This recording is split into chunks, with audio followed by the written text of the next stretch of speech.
போட்டியின் விதிகளை புரிந்து கொண்டார்களா? போட்டிக்காகத்தான் தங்களை பேட்டி காண வந்திருக்கிறார்கள்.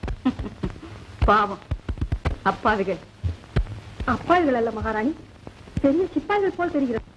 அது மாத்திரமா, அவன் அழகு. அழகு யாருக்கு வேண்டும்? அழகு அது அணுவேர் இல்லாத விருட்சம், அகம்பாவத்தின் சிகரம், விட்டில் பூச்சி பிட்டாய். கசப்பான எட்டிக்காயா இருந்தாலும் அவன் எட்டி செழித்தால் என்ன, இலவு பழுத்தால் என்ன? ஒரு காலத்துல போர்க்களத்துல இல்ல யுத்த காலத்துல கத்திய கையில எடுத்துக்கிட்டு நின்னு. கத்தை எடுத்துட்டு ஏன் நின்ன? அந்த படம்.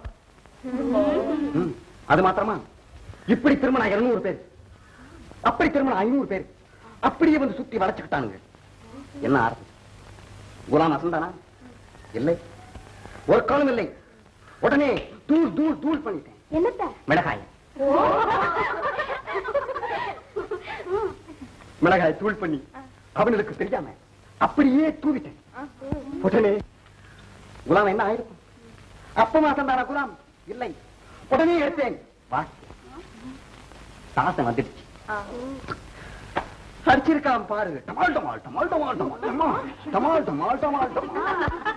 அப்புறம் எடுத்தானுங்க ஓட்டம் எல்லாரும். முல்க் என்பவர் வீர போட்டியில் வெற்றி பெற்றார். இன்று நடக்கும் அறிவு போட்டியிலும் அதற்கு அடுத்த போட்டியிலும் வெற்றி பெற்றால் குலேப் மலரை அடைவார். தோல்வி அடைந்தால் புலிக்கு இரையாவார். சபையோர் அறிய தெரிவிக்கும் சத்திய பிரமாணம். போட்டி நடக்கட்டும்.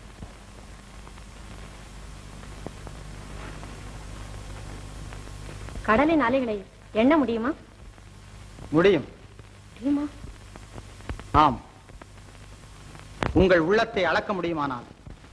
பொன்னாடையும் பூமாலையும் அறிவுக்கா அந்தஸ்திற்கா? செங்கோலும் சிங்காதனமும் மக்களுக்காகவா மகாராணிக்காகவா? மும்தாஜ். போதும், நிறுத்தும். கேள்வி கேட்க வேண்டியது நாங்கள், நீரல்ல. உத்தரவு. நஞ்சினும் கூடியது வஞ்சியரின் உள்ளம். என்ன? நயவஞ்சகம் படைத்த வஞ்சியரின் உள்ளம். வில்லம்பை விடக்கூடியது அழகியரின் விழியம்பு. கவலைக்கு மருந்து எது? உங்கள் கண்களுக்கு விருந்தியது. முரண்பாடான பதில் இது. முறையான பதில் தேவை. கவலைக்கு மருந்து. மது என்கிறான் மதுமயக்கத்தில் உள்ளவன், மங்கை என்கிறான் காமவிகாரம் பிடித்தவன், மக்களின் மழலை சொல் என்கிறான் குழந்தை உள்ளம் படைத்தவன். சரி, இன்பம் எங்கே இருக்கிறது? மக்களுக்கு தொண்டு செய்வதில். பெண்களுக்கு எதிரி ஆண்கள் தானே? இல்லை, பெண்களுக்கு எதிரி அவர்களது இளமையும் அழகும். சித்திரைக்கு சத்துரு?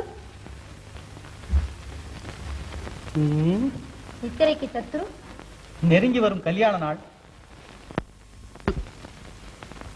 பெண்ணுக்கு இன்பமும் துன்பமும் எப்போது ஏற்படுகிறது? காதலிக்கும் போது. பெண்களை பூக்கொடி கோவை பழம் என்று பலவிதமாக வர்ணிக்கிறார்களே, ஆண்களை ஏன் வர்ணிப்பதில்லை? அழகு புகழ்ச்சியை கேட்டு ஆண்கள் பூங்குடி போல் துவண்டு விழுவதும் இல்லை, கோவை பழம் போல் கன்னி போவதும் இல்லை. அதனால்தான் ஓயாமல் பெண்களை மட்டும் புகழ்ந்து கொண்டே இருக்கிறார்கள். கற்பை பற்றிய உங்கள் அபிப்பிராயம்? கற்பு என்பது ஒரு விசித்திரமான நெருப்பு. கணவன் ஏற்றினால் அது தீபம், மற்றவர் ஏற்றினால் அது தீ. ஒரு பெண்ணை ஆண் எதற்கு கல்யாணம் செய்து கொள்கிறான்? ஊர் விஷயங்களையும் உலக விஷயங்களையும் தெரிந்து கொள்ள.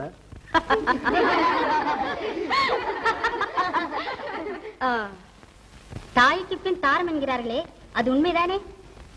ஆமாம், தாய்க்கு பின் ஆடவனை கண்டிப்பது மனைவிதானே. ஆட்சி பீடத்துக்கு அவசியமானவர்கள் ஆண்களா பெண்களா? ஆண் பெண் என்ற வித்தியாசம் ஆட்சி பீடத்து கிடையாது. மக்களின் உதவி என்ற நூலை கொண்டுதான் பதவி என்னும் பட்டம் வானமளாவி பறக்க வேண்டும். ஆகையால் நீதியான செங்கோல், நேர்மையான மகுடம், நிம்மதியான ஆட்சி இவைதான் அவசியம். அவனன்றி ஓரணுவும் அசையாது என்பது எமது நோக்கம். உமது விளக்கம்?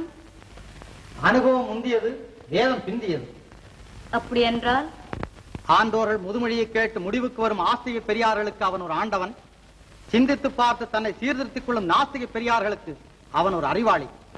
அப்படி என்றால் உலகத்தை வெறுத்த ஞானிகளின் அனுபவம் போய் நீர் சொல்வதே மெய், அப்படித்தானே? உலகத்தை வெறுத்தவன் ஞானி அல்ல, உலகத்தை உணர்ந்தவன் தான் ஞானி.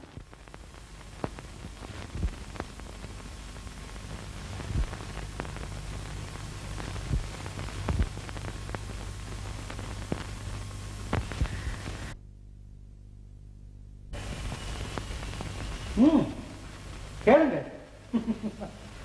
அரசன் முதல் ஆண்டி வரை உலகத்தில் எதை வெல்ல முடியும், எதை வெல்ல முடியாது? சித்த வீரரே, உங்கள் யுக்திக்கு இன்னும் எட்டவில்லையா? சிந்திக்க வேண்டிய விஷயம் இல்லையா? சற்று அவகாசம் கொடுங்க. தசாவதானி போல் சாமர்த்தியமாக பேசினீரே. உம்மால் ஒன்றுமே சொல்ல முடியாது. ஏன் முடியாது? விதியை வெல்ல முடியும், மதியை வெல்ல முடியாது.